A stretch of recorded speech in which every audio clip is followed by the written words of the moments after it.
Hello दोस्तों, नमस्कार। मैं आपका दोस्त पुष्पेंद्र अवस्थी, आपका अपने एजुकेशन अब अवस्थी यूट्यूब प्लेटफॉर्म पर, ऑनलाइन प्लेटफॉर्म पर आपका स्वागत करता हूं। आज से फिर वही नई उमंग, नई जोश के साथ हमारा जो चैप्टर चल रहा है वो चल रहा है बच्चों, क्या कारण उसके योगी, जिसके अपन पार्ट नंबर 2 पढ़ चुके हैं। कितने पार्ट? 2 पार्ट पढ़ चुके हैं। आज हमारा पार्ट नंबर 3 है और आपने थंबनेल में देखा होगा। आज हम पढ़ने वाले हैं कुछ महत्वपूर्ण यौगिक। उन महत्वपूर्ण यौगिकों को हम पढ़ने वाले हैं। क्या बच्चों? एथेनॉल क्या है, एथेनोइक क्या है, दोनों के भौतिक गुणधर्म और दोनों के रासायनिक गुणधर्म। भौतिक गुणधर्म में उनकी भौतिक अवस्थाओं के बारे में पढ़ेंगे, उनके उपयोग के बारे में पढ़ेंगे, और रासायनिक गुणधर्म में उनकी क्या पढ़ेंगे अपन? रासायनिक अभिक्रिया। उसके बाद पढ़ेंगे अपन साबुन और अपमार्जक से सफाई कैसे होती है बच्चों। तो आज अपना सबसे पहले जो टॉपिक रहने वाला है वो रहने वाला है बच्चों क्या? एथेनॉल क्या एल्कोहल। दो यौगिक है। पहला कौन सा है बच्चों अपना? एथेनॉल। क्या है बच्चों? एथेनॉल। अब आप मुझे एथेनॉल का सूत्र बताएंगे। एथेनॉल का सूत्र, एथ कितने कार्बन? 2, तो C2H5OH। ये क्या होता है बच्चों? एथेनॉल का रासायनिक सूत्र होता है। एथेनॉल के रासायनिक सूत्र हो गया। उसके बाद इसका सामान्य नाम क्या होता है बच्चों? सामान्य नाम, इस एथेनॉल को बोलते हैं क्या? पार्टी सार्टी, यानी कि एल्कोहल। क्या बोलते हैं बच्चों? एल्कोहल बोलते हैं। एल्कोहल बोलने के साथ इसमें फंक्शनल ग्रुप, क्रियात्मक समूह कौन सा होता है? आप देख रहे हैं पीछे C2H5OH। मैंने आपको कल वाली क्लास में बताया था OH किसका होता है बच्चों? किसका होता है? एल्कोहल का। यानी इसमें जो फंक्शनल ग्रुप क्या है? OH। क्या है बच्चों? OH। उसके बाद अपन बात करते हैं इसके मेल्टिंग पॉइंट और बॉइलिंग पॉइंट। किसकी बच्चों? मेल्टिंग पॉइंट और बॉइलिंग पॉइंट के बारे में बात करते हैं। मतलब इसका गलनांक और इसका क्वथनांक कितना होता है। यदि अपन इसके गलनांक की बात करें बच्चों, गलनांक होता है इसका 156 केल्विन और क्वथनांक होता है 351 केल्विन। बच्चों कितना होता है? गलनांक होता है 156 केल्विन और क्वथनांक होता है 351 केल्विन। ये होती है एल्कोहल की बात। फंक्शनल ग्रुप हो गया इसका, वो क्या लगता है? और क्या लगता है बच्चों? और लगता है। ये होता है एथेनॉल। ठीक है ना। आयुपेशी नाम क्या है इसका? एथेनॉल। सामान्य नाम क्या है? एल्कोहल बच्चों। ठीक है ना। फंक्शनल ग्रुप कौन सा है? एल्कोहल है। मेल्टिंग पॉइंट, बॉइलिंग पॉइंट कितने? 156 केल्विन और 351 केल्विन। इनमें से 273 कम कर देना, क्या आ जाएंगे? डिग्री सेल्सियस में आ जाएगा। ठीक बच्चों। उसके बाद अगली बात करते हैं अपन एथेनॉल का। जो एथेनॉल कैसा पदार्थ होता है? एथेनॉल बच्चों आपने देखा है कैसे होता है? उदासीन प्रकृति का। कैसा होता है बच्चों? उदासीन प्रकृति का पदार्थ होता है। उदासीन प्रकृति का पेय पदार्थ होता है, लेकिन ये होता हानिकारक है। उदासीन प्रकृति के साथ साथ ही जल में कैसा होता है बच्चों? बताओ। जब पैक बनता है, जल में घोलते हैं, तो क्या होता है बच्चों? जब क्या होता है? अल्कोहल को जल में घोलते हैं तो क्या होता है? वो जल में विलय। क्या होता है बच्चों? जल में विलय होता है। उदासीन होता है। ठीक है ना। उसके बाद अगली बात, ये खुद क्या है? एक अच्छा विलायक। क्या है बच्चा? गुड सॉल्वेंट है। अच्छा विलायक। विलायक बोलते हैं सॉल्वेंट, क्योंकि विलय किससे बना होता है? Solute plus solvent is equal to solution. यानी विलय प्लस विलायक क्या होता है? विलयन होता है। अच्छा विलायक होने के साथ साथ इसका उपयोग क्या होता है बच्चों? इसका उपयोग करते हैं हम औषधि। किसमें करते हैं बच्चों? औषधि में। कफ, सिरप और टिंचर आयोडीन। क्या बच्चों? टिंचर आयोडीन होता है क्या? आयोडीन प्लस एल्कोहल होता है टिंचर आयोडीन। इन सब में इसका उपयोग किया जाता है। उदासीन प्रकृति का होता है, जल में विलय होता है, खुद एक अच्छा विलायक होता है। कैसा होता है? एक तीक्ष्ण गंध वाला। कैसा होता है बच्चों? इसकी गंध कैसी होती है? बिल्कुल तीक्ष्ण गंध वाला पदार्थ होता है। तो अल्कोहल के भौतिक गुणधर्म क्या होते हैं? एल्कोहल का, सॉरी, एथेनॉल का सामान्य सूत्र क्या होता है? C2H5OH होता है। जब 2 कार्बन तो F, सिंगल बॉन्ड वाले तो N। क्या लगेगा? अनुलग्न। क्या लगता है? और क्या बन गया? एथेनॉल। सामान्य नाम अपने सुना बोलते हैं, एल्कोहल बोलते हैं। फंक्शनल ग्रुप कौन सा होता है? एल्कोहल। इसका अनुलग्न लगता है all. Melting point, boiling point क्या होता है? 356 केल्विन और, सॉरी, मेल्टिंग पॉइंट 156 केल्विन और बॉइलिंग पॉइंट 351 केल्विन होता है। इसकी प्रकृति कैसी होती है बच्चों? उदासीन। कैसी होती है? उदासीन होती है। एक तीक्ष्ण गंध वाला क्या होता है? पदार्थ होता है। खुद जल में क्या होता है? विलय होता है। खुद एक अच्छा सॉल्यूट है। क्या है? सॉल्वेंट है, अच्छा विलायक है। इसका जो उपयोग करते हैं औषधि, कफ सिरप, टिंचर आयोडीन बनाने में किया जाता है। ये अल्कोहल की होती है क्या? Physical property. इसके अलावा अपन अपनी पाठ्यक्रम के हिसाब से, कैरिकुलम के हिसाब से इसके क्या देखते हैं, रासायनिक गुणधर्म। बच्चों क्या देखते हैं, रासायनिक गुणधर्म। और मैं आपको बता दूं हमारे पाठ्य पुस्तक में एल्कोहल के कितने रासायनिक गुणधर्म है, खाली दो। कितने बच्चों, दो। एक अपन को पढ़नी है किसके साथ, सोडियम के साथ रिएक्शन। क्या पढ़नी है, सोडियम के साथ रिएक्शन। एक पढ़ना अपन को डिहाइड्रोजेशन या निर्जलीकरण। क्या पढ़ना है, निर्जलीकरण। इसके अलावा इसका जो गुण होते हैं वो क्या होते हैं, आपने एक गुण पढ़ा है इसका, कल वाली क्लास में पढ़ा होगा, हाइड्रोकार्बन के रासायनिक गुण। उनमें अपन पढ़ते हैं क्या, दहन। दहन है तो कार्बनिक यौगिक है तो जलाएंगे क्या निकलेगा, CO2H2। ये भी इसका क्या होगी, रासायनिक गुणधर्म। दूसरा पढ़ा था ऑक्सीकरण। ऑक्सीकरण यानी एल्कोहल का जब क्षारीय KMnO और अम्लीय K2Cr2O7 की उपस्थिति में ऑक्सीकरण कराया जाता है तो क्या बनता है साहब, एसिटिक अम्ल बनता है। ठीक है ना, तो वो दो भी क्या है इसके गुणधर्म। अब देखना सोडियम के साथ इसकी अभिक्रिया पढ़ते हैं। अभिक्रिया पढ़ने के लिए लेंगे एथेनॉल यानी कि C2H5OH प्लस का Na। ये क्या है, यानी एथेनॉल की अभिक्रिया किसके साथ करा रहे हैं बच्चों, सोडियम के साथ। जब एथेनॉल की अभिक्रिया सोडियम के साथ कराई जाती है तो देखना ये हाइड्रोजन है जो किसमें निकलेगा, H2 गैस के रूप में क्या निकलेगा, बाहर निकलेगा। बाहर निकलने के साथ क्या बचा, C2H5OH। C2H5O इसके साथ क्या जुड़ जाएगा, Na। क्या जुड़ेगा बच्चों, Na जुड़ जाता है। तो सो सिंपल क्या है, जब एथेनॉल की अभिक्रिया किसके, सोडियम धातु के साथ कराई जाती है क्या बनता है, इसका नाम होता है, देखो इसमें से H का तो ये हो गया सोडियम एथोक्साइड। क्या हो गया बच्चों, सोडियम एथोक्साइड। क्या हो गया बच्चों, सोडियम एथोक्साइड। ठीक है ना, तो जब अल्कोहल की अभिक्रिया सोडियम धातु के साथ कराई जाती है तो सोडियम एथोक्साइड बनता है और हाइड्रोजन गैस निकलती है। ये होती है क्या, अल्कोहल की, एथेनॉल की सोडियम के साथ अभिक्रिया। दूसरी पढ़ती है अपन निर्जलीकरण, डिहाइड्रोजनेशन। ठीक है ना, निर्जलीकरण का मतलब क्या होता है बच्चों, निर्जलीकरण का मतलब होता है, देखो निर्जलीकरण यानी जल की कमी। ठीक है, अपन देखते हैं ना कई बार क्या होता है, गर्मियों में हम पानी कम पीते हैं तो क्या होता है शरीर में डिहाइड्रेशन। क्या होता है बच्चों, डिहाइड्रेशन या निर्जलीकरण होने लगता है। निर्जलीकरण अभिक्रिया क्या होती है, जब एल्कोहल की यानी C2H5OH की का निर्जलीकरण कितने पर, 443 केल्विन ताप पर और सांद्र H2SO4। सांद्र क्या होता है बच्चों, सांद्र क्या होता है, जिसमें क्या होता है पानी की मात्रा कम होती है। तनु क्या होता है, जिसमें पानी की मात्रा क्या होती है, ज्यादा होती है, सांद्र।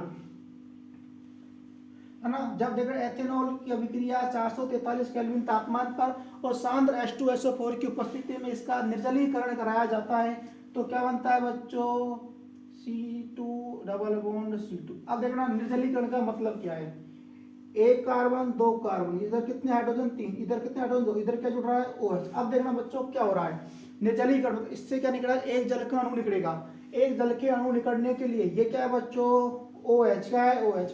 हाइड्रोजन और एक आ जाएगी तो क्या बन जाएगा, ये H2। मान चलो इसने इस हाइड्रोजन को लिया, क्या बन गया, H2O। अब देखना यहाँ पर तीन हाइड्रोजन, यहाँ पर दो हाइड्रोजन, ये हाइड्रोजन का एक बॉन्ड टूटता है और यहाँ पर क्या निकलता है बच्चों, डबल बॉन्ड। क्या बनाता है, डबल बॉन्ड बनाता है। इसका मतलब अल्कोहल के निर्जलीकरण से क्या बनती है बच्चों, एथीन। क्या बनती है, एथीन बनती है। ठीक है, तो ये होते हैं क्या, एथेनॉल की कहानी। तो एथेनॉल की कहानी अवस्थी सर की जुबानी में आपने सुना क्या, एथेनॉल क्या है, C2H5OH, सामान्य नाम क्या है, एल्कोहल। फंक्शनल ग्रुप क्या है, OH या ओल। मेल्टिंग पॉइंट और बॉइलिंग पॉइंट कितने हैं, 156 केल्विन, 351 केल्विन। इसकी क्या होती है, ये बिल्कुल क्या होता है, उदासीन प्रकृति का नेचुरल होता है, बिल्कुल तीक्ष्ण गंध होती है, जल में विलय होता है, खुद एक अच्छा विलायक होता है, औषधि कफ सिरप टिंचर आदि इसका उपयोग करते हैं। अब पूछेगा आपसे अगला, रासायनिक गुणधर्म में सोडियम के साथ और निर्जलीकरण के साथ, इसको अपन को हाइड्रोकार्बन के साथ में जोड़ के पढ़ना है, यानी कि एल्कोहल का KMnO4 और K2Cr2O7 की उपस्थिति में जब ऑक्सीडेशन कराया जाता है, ऑक्सीडेशन कराने के साथ क्या बनता है बच्चों, एसिटिक अम्ल बनता है। तो निर्जलीकरण यानी क्या हो गया, जब एल्कोहल का निर्जलीकरण 443 केल्विन ताप पर और सांद्र H2SO4 की उपस्थिति में करवाया जाता है तो क्या बनती है बच्चों, एथीन बनती है। ये होता है एल्कोहल। अब आपको एक बात और, एल्कोहल का हमारे शरीर पर क्या प्रभाव पड़ता है, यानी एल्कोहल के सेवन का हमारे शरीर पर क्या प्रभाव पड़ता है। देखना, एल्कोहल पीने से हमारा केंद्रीय तंत्रिका तंत्र क्या होता है बच्चों, क्षतिग्रस्त होता है, जिससे मनुष्य की सोचने विचारने की क्षमता क्या बिल्कुल क्षीण होती जाती है। एल्कोहल का सेवन करने से मनुष्य में अनिद्रा, क्या अनिद्रा, तनाव, चिंता, दुश्चिंता, है ना, कन्फिल्ट जैसे क्या होते हैं, रोग उत्पन्न होते हैं। इसलिए मनुष्य को अल्कोहल का सेवन नहीं करना चाहिए। अल्कोहल से भी ज्यादा खतरनाक होता है बच्चों क्या, मेथेनॉल। क्या होता है, मेथेनॉल। ये देखना 2 नंबर वाला कार्बन क्या है, 1 नंबर वाला कार्बन यानी कि CH3OH, ये होता है मेथेनॉल। इससे भी ज्यादा खतरनाक क्या होता है, मेथेनॉल होता है। तो मेथेनॉल को पीने से मनुष्य की चक्षु तंत्रिकाएं क्या होती हैं, चक्षु तंत्रिकाएं क्या है, दुष्प्रभावित या नष्ट हो जाती हैं, जिससे मनुष्य की मृत्यु क्या बच्चों, जिससे मनुष्य की मृत्यु तक हो सकती है। इसलिए क्या करते हैं, जहाँ पर बड़ी बड़ी फैक्ट्रियों में एथेनॉल का प्रयोग किया क्या बच्चों, जैसे बड़ी बड़ी फैक्ट्रियों में एथेनॉल का कुछ अभिकारक रिएजेंट का उपयोग करते हैं, तो वहाँ पर क्या करते हैं, एथेनॉल में कुछ मेथेनॉल मिलाकर क्या करते हैं, इसको प्रभावित करते हैं, जिससे क्या इसके दुरुपयोग को रोका जा सकता है। क्या करते हैं, हल्के रंग का मेथेनॉल मिलाया जाता है, जिससे इसके रंग को जिससे इसके दुरुपयोग को रोका जा सकता है, और उसे बोलते हैं बच्चों क्या, विकृत एल्कोहल। क्या बोलते हैं बच्चों, विकृत एल्कोहल। तो विकृत एल्कोहल कैसे बनता है, जब एथेनॉल में बनाते हैं मेथेनॉल, क्या मेथेनॉल रंजक मिलाया जाता है, क्या बनती है, विकृत एल्कोहल बनती है। विकृत एल्कोहल का दूसरा नाम होता है जहरीली एल्कोहल। क्या होता है बच्चों, जहरीली एल्कोहल। तो ये पूरी कहानी होती है अल्कोहल के बारे में, अल्कोहल के भौतिक गुणधर्म, अल्कोहल के रासायनिक गुणधर्म, अल्कोहल की प्रकृति कैसी होती है, अल्कोहल का उपयोग क्यों नहीं करना चाहिए, अल्कोहल से खतरनाक कौन सा पदार्थ होता है, और औद्योगिक प्रयोगों में अल्कोहल को कैसे उसके दुरुपयोग का, इसकी चोरी को रोका जाता है। ये होती है पूरी की इसकी एथेनॉल की कहानी। अब एथेनॉल की कहानी के बाद आता है क्या, एथेनोइक अम्ल। क्या आता है, एथेनोइक अम्ल। आई होप और क्लियर। अब देखना क्या, एथेनोइक अम्ल। दूसरा यौगिक क्या आता है बच्चों, एथेनोइक अम्ल। एथेनोइक अम्ल बच्चों देखना, एथेनोइक अम्ल का सूत्र, एथेन कितने कार्बन का, 2, तो 2 कार्बन का क्या हो गया, ठीक। ओइक यानी COOH, और एन है तो ये, तो इसका सूत्र क्या बन गया बच्चों, CH3COOH। ये होता है क्या, एथेनोइक अम्ल। ठीक है बच्चों, क्या होता है, एथेनोइक अम्ल। अब देखना, ये तो इसका यूपीएससी नाम, इसका होता है सामान्य नाम। क्या होता है बच्चों, सामान्य नाम। इसका सामान्य नाम होता है बच्चों एसिटिक। क्या होता है, एसिटिक अम्ल, जो किसमें पाया जाता है, सिरके के अंदर पाया जाता है। एसिटिक अम्ल के साथ इसका जो फंक्शनल ग्रुप क्या होता है बच्चों, फंक्शनल ग्रुप होता है। फंक्शनल ग्रुप का नाम क्या होता है बच्चों, देखना क्या है, COOH। और इस COOH को मैंने आपको बताया था, क्या नाम है, कार्बोक्सिलिक एसिड। क्या है बच्चों, कार्बोक्सिलिक एसिड। क्या है, कार्बोक्सिलिक एसिड। क्या है, इसमें फंक्शनल ग्रुप पाया जाता है। ठीक, अब बात करते हैं इसकी जो बॉइलिंग पॉइंट और मेल्टिंग पॉइंट, यानी कि गलनांक और क्वथनांक की बात करते हैं। तो इसका गलनांक क्वथनांक आपको कैसे याद करना है, बोलो, 290 प्लस में 100 जोड़ना कितना होता है, 390। लेकिन गलती से मैंने जोड़ दिया 391। कितना जोड़ दिया, 391 कर दिया।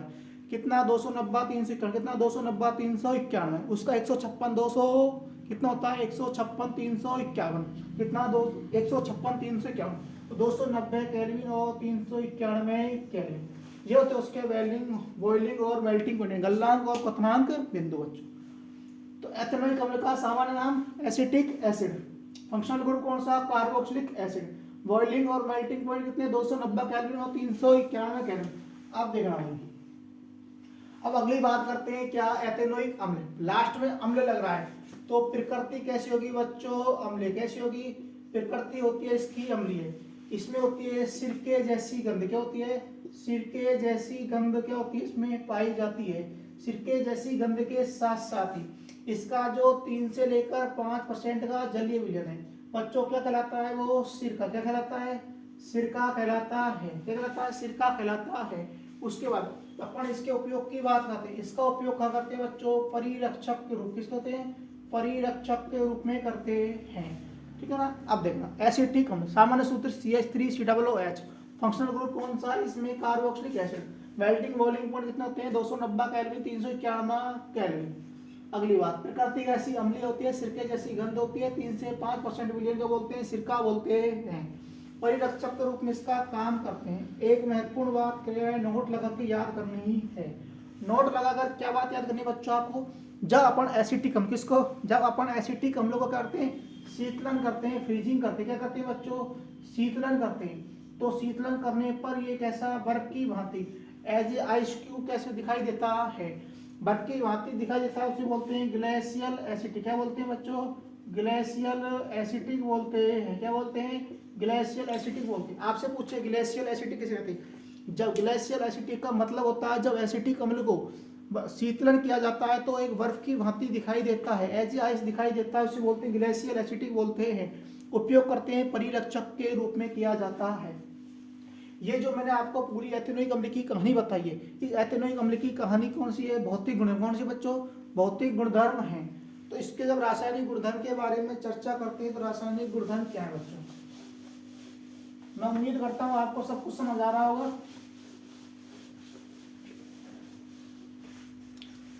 इसके रासायनिक गुणधर्मों के बारे में करते अपन चर्चा करते हैं। रासायनिक गुणधर्म कुछ याद नहीं करना है, 3-4 रासायनिक अभिक्रियाएं जो आपको चुटकियों में याद करा दूंगा मैं। देखना आपको यही की अभी के अभी वीडियो देखते देखते सारी बातें याद हो जाएंगी, ठीक है ना। बस आपको छोटा सा काम क्या करना है, वीडियो अच्छी लगे तो इसको लाइक करना है, प्यारा सा कमेंट करना है, अपने दोस्तों के पास शेयर करना है, चैनल के पास में सब्सक्राइब लिखा आता है उसको क्या करना है, सब्सक्राइब करना है, ठीक है। अब देखना रासायनिक गुणधर्म क्या होते हैं बच्चों। सबसे पहली अभिक्रिया वो ही किसके साथ, सोडियम के साथ कराना भाई, CH3COOH प्लस का Na, वही किसको बाहर निकाल दो, H2 बाहर निकला, क्या बच्चा CH3COONA, क्या चाह CH3COONA, ठीक है बच्चों। तो एसिटिक अम्ल की सोडियम के साथ अभिक्रिया कराई जाती है, क्या बनता है, सोडियम एथेनॉक्साइड बोलो या फिर सोडियम एसीटेट, बोलो सोडियम एसीटेट, ठीक है भाई। तो ये क्या है, एसिटिक अम्ल क्या बना है, एसीटेट, क्या है, एसीटेट आयन, ठीक है बच्चों। तो सोडियम एसीटेट बनता है। दूसरी अभिक्रिया बच्चों किसके साथ, क्षार के साथ, किसके साथ, क्षार के साथ। तो CH3COOH की अभिक्रिया है किसके साथ, NaOH के साथ कराई, तो वही क्या निकलेगा बच्चों, H2O, क्या बनेगा, CH3COON। आपको मजे की बात बताऊं, एसिटिक अम्ल की कितनी भी अभिक्रियाएं लिखेंगे अपन सब में क्या बनेगा, यही पदार्थ, क्या बनेगा, यही वाला पदार्थ बनेगा। तो कुछ याद नहीं करना है, क्या बनेगा, यही वाला पदार्थ, Na जोड़ते जाना है। अगली अभिक्रिया आती है क्या, कार्बोनेट और बाइकार्बोनेट के साथ। क्या आती है बच्चों, कार्बोनेट और बाइकार्बोनेट के साथ। ये पहले नंबर की, ये दूसरे नंबर की, आती है तीसरे नंबर की।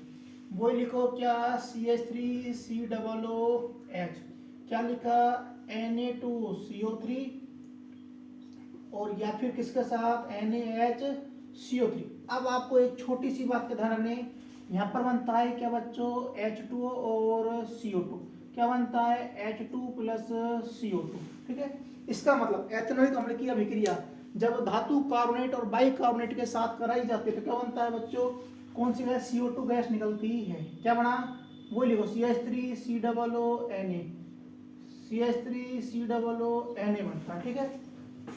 आ गया आपकी बात समझ में, अच्छा। तो रासायनिक गुणधर्म कौन थे, सोडियम के साथ अभिक्रिया एसिटिक अम्ल की सोडियम के साथ कराई, एसिटिक अम्ल की क्षार के साथ कराई, एसिटिक अम्ल की कार्बोनेट और बाइकार्बोनेट के साथ कराई। ये तो होते हैं इसकी छोटी छोटी अभिक्रियाएं, ठीक है भाई। ये इतनी महत्वपूर्ण है, लेकिन सबसे महत्वपूर्ण अभिक्रिया जो मैं आपको बताने जा रहा हूँ कौन सी है बच्चों, वो होती है क्या, एस्टरीकरण। क्या होता है बच्चों, एस्टरीकरण। अब देखना सबसे अच्छी अभिक्रिया कौन सी है, एस्टरिफिकेशन या एस्टरीकरण। क्या है बच्चों, एस्टरीकरण। एस्टरीकरण अभिक्रिया कौन सी होती है बच्चों, देखना जब अपन ने दो यौगिक पढ़े, कौन कौन से पढ़े, C2H5OH, एक पढ़ा अपन ने CH3COOH। जब इन दोनों की अभिक्रिया ही क्या कर रहे थे अपन आपस में, देखो पूरे पाठ में दो यौगिक एथेनॉल और एथिनोइक एसिड दोनों को आपस में भिड़ा दो, क्या बन गया, एस्टरीकरण। सीधी सी बात है। कौन कौन से दो यौगिक, एथेनोइक और एथेनॉल, दोनों को आपस में भिड़ाओ, क्या बनेगा, एसिटिक अम्ल, ठीक है। तो देखना भाई CH3CH2OH प्लस CH3COOH, ये क्या है, एथेनॉल, ये क्या है, एथेनोइक एसिड।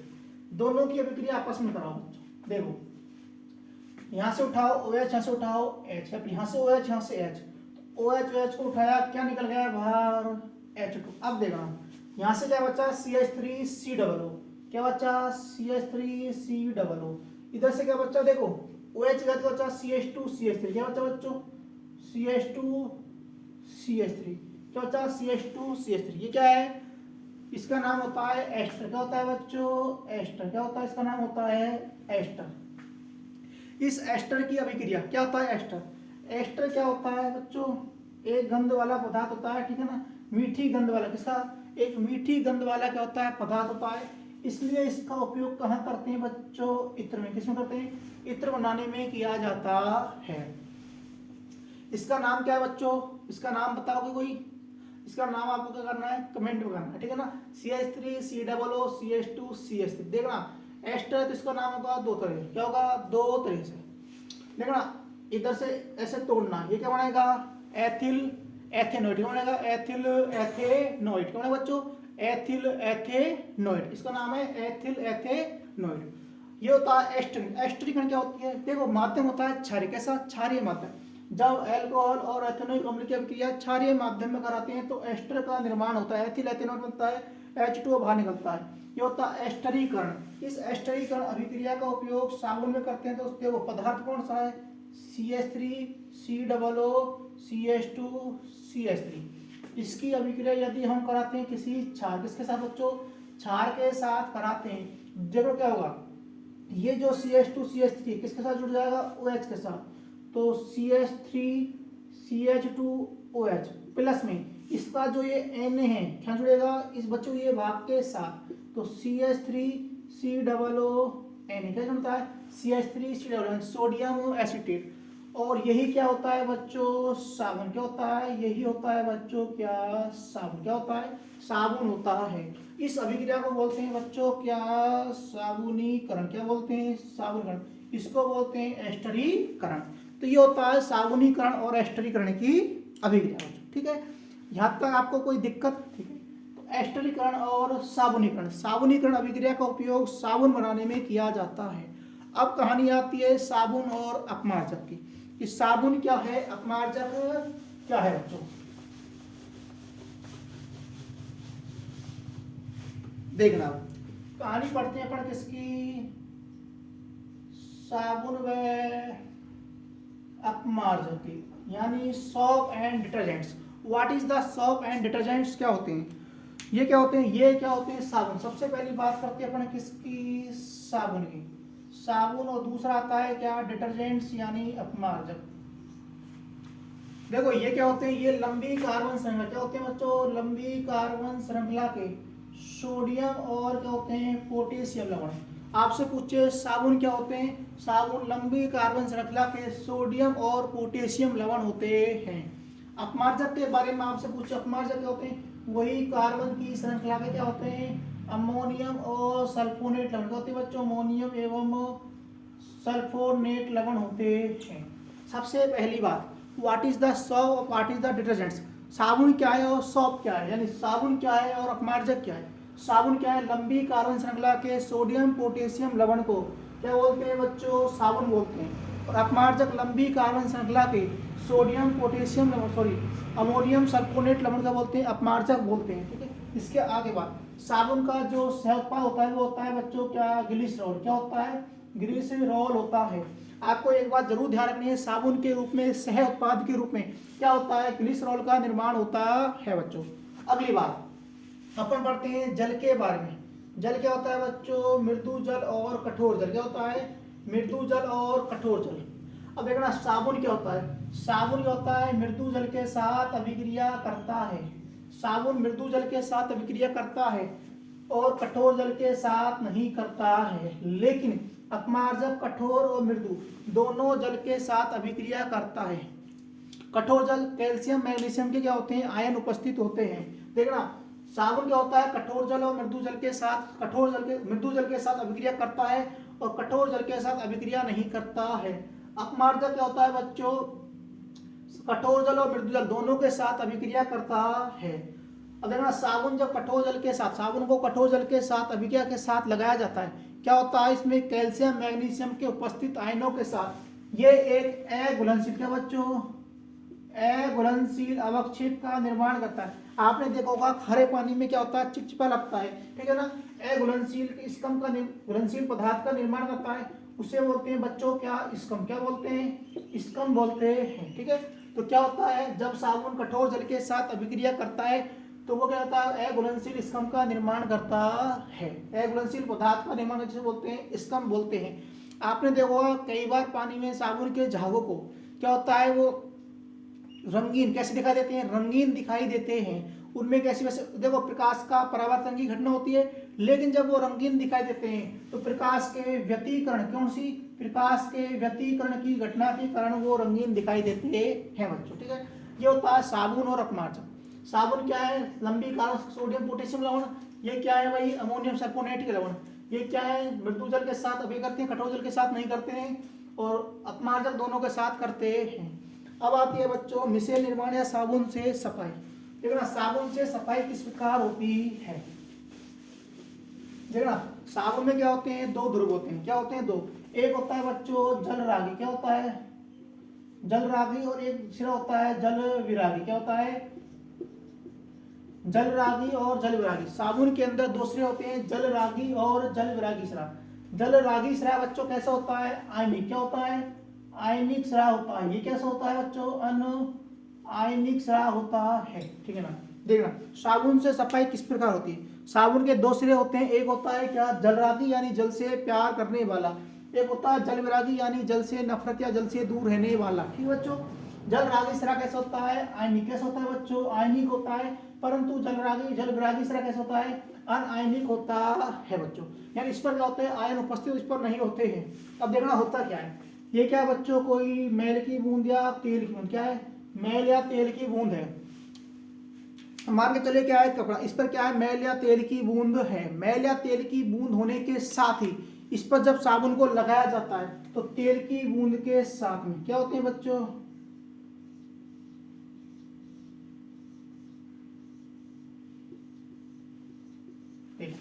इसका जो तेल की ऐसे मेल चारों तरफ से क्या इसको साबुन घेर लेता है।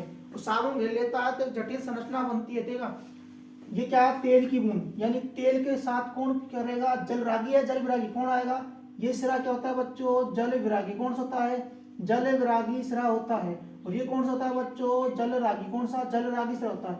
यहाँ पर क्या है, सोडियम। देखो साबुन किसके लवण, सोडियम पोटेशियम है। तो यहाँ कौन से आयन उपस्थित बच्चों, सोडियम। कौन से आयन उपस्थित बच्चों, सोडियम। अब देखना क्या होता है, जैसे साबुन को रगड़ा जाता है तो तेल की बूंद या मैल के साथ में साबुन का जल विरागी स्राव या अनआयनिक स्राव तेल की बूंद के साथ में, तथा आयनिक स्राव या जल रागी स्राव, देखो बाहर क्या है इसमें जल, तो जल के साथ में जुड़ जाता है बच्चों। तो साबुन में क्या होते हैं, दो दो ध्रुव होते हैं, जल रागी और जल विरागी। तेल की बूंद के साथ में जल विरागी स्राव तथा पानी के साथ में जल रागी स्राव या आयनिक स्राव जुड़ जाता है, और ये जुड़कर एक गोल ऐसी संरचना के रूप में व्यवस्थित हो जाते हैं। तो इसी संरचना को बच्चों क्या बोलते हैं अपन, मिसेल। क्या बोलते हैं बच्चों, मिसेल कहते हैं। क्या बोलते हैं, मिसेल कहते हैं। क्या कहते हैं, मिसेल कहते हैं बच्चों। जैसे ही साबुन में क्या, इसमें कपड़े में फटकारा, क्या बच्चों ऐसे रिग्गा मारते हैं, साबुन में रिग्गा मारते हैं या फटकारा मारते हैं, तो क्या होता है, ये गंदगी क्या होती है, दूर। क्या बच्चों, गंदगी दूर हट जाती है। और इसी प्रकार क्या होती है, सफाई। क्या होती है बच्चों, सफाई होती है। कैसे याद रखना है आपको, तेल की बूंद के साथ या मैल के साथ में साबुन का जल विरागी स्राव तथा जल रागी स्राव जल की बूंद के साथ में जुड़ जाता है। जुड़ने के साथ ही ये एक गोलाकार संरचना के रूप में व्यवस्थित हो जाते हैं। व्यवस्थित होने के साथ इस गोलाकार संरचना को क्या नाम देते हैं, मिसेल नाम देते हैं। जिस प्रकार फिर उसके तत्पश्चात क्या करते हैं, कपड़े में फटकारा मारा जाता है। फटकारा मारने के साथ ही क्या है, गंदगी दूर हट जाती है बच्चों। ये होती है क्या, साबुन, अपमार्जक और मिसेल। ठीक है, एक छोटी सी हेडिंग है क्या, समाव्यवस्था आइसोमेरिज्म। देखो बच्चों समाव्यवस्था या आइसोमेरिज्म में क्या होता है, समाव्यवस्था का मतलब होता है, देखो अणु सूत्र तो क्या रहेगा बच्चों, समान। क्या रहेगा, सूत्र तो क्या रहेगा, समान, और संरचना क्या हो जाएगी इसकी अलग अलग। उसे बोलते हैं क्या, संरचनात्मक समाव्यवस्था। देखो संरचना अलग क्या बोलते हैं, संरचनात्मक समाव्यवस्था, स्ट्रक्चरल आइसोमेरिज्म बोलते हैं। समाव्यवस्था क्या होती है, अणुसूत्र समान और संरचना भिन्न भिन्न होती है, उसे बोलते हैं बच्चों क्या, समाव्यवस्था कहते हैं। जैसे कि समाव्यवस्था का मतलब, जैसे कि मैंने बोला आपको पेंटेन, क्या लिखा, पेंटेन के आपकी किताब में छोटा सा टॉपिक है, वैसे समाव्यक्ता बहुत बड़ा टॉपिक है, लेकिन किताब में सिर्फ मेंशन किया हुआ है समाव्यक्ता। देखो पेंटेन कितने कार्बन 5, ए ने तो 5 दूनी 10 और 2 12। अब देखना 1 कार्बन 2 कार्बन 3 4 5, ये क्या होगा श्रृंखला में। देखो आपको क्या करना है, हाइड्रोजन की पूर्ति भी कर देंगे, इस तरह लिखकर नहीं छोड़ना है बच्चों, ठीक है। अब देखना इसके कितने समावयवी बन सकते हैं, यानी देखो कार्बन कितने होने चाहिए 5 होने चाहिए, लेकिन उनको आप व्यवस्था कैसी कर दो 1 2 3 4 5 हो गया दूसरा भाई, ठीक। एक संरचना दूसरी तीसरी देखना 1 2 3 4 5। अब बताओ देखो यहाँ लगाओगे तब भी एक लंबी श्रृंखला, यहाँ लगाओगे तब भी लंबी श्रृंखला। अब देखो ऐसा ऐसा एक इस पर लगा दिया, आपके पास पर आएगा वो 2 ही नंबर पर, तो इसको एक बार ही गिना जाएगा, ठीक है बच्चों, उसका नाम भी तो बनेगा ना। तो देखो पेंटेन के कितने बन रहे हैं बच्चों, 3 संरचना समावयवी बन रहे हैं बच्चों, ठीक है। तो ये होता है समावयवता का टॉपिक, ठीक है। इसी के साथ आज के लिए इतना ही। अगला वीडियो आपको किस चैप्टर से, रेपिटेशन में कौन सी क्लास चाहिए, कमेंट करके बताना। यदि आपको वीडियो अच्छे लगे तो लाइक करना, चैनल को सब्सक्राइब करना, अपने दोस्तों को बताना, और हमारे चैनल को अपना प्यार बताना, ठीक है भाई। धन्यवाद।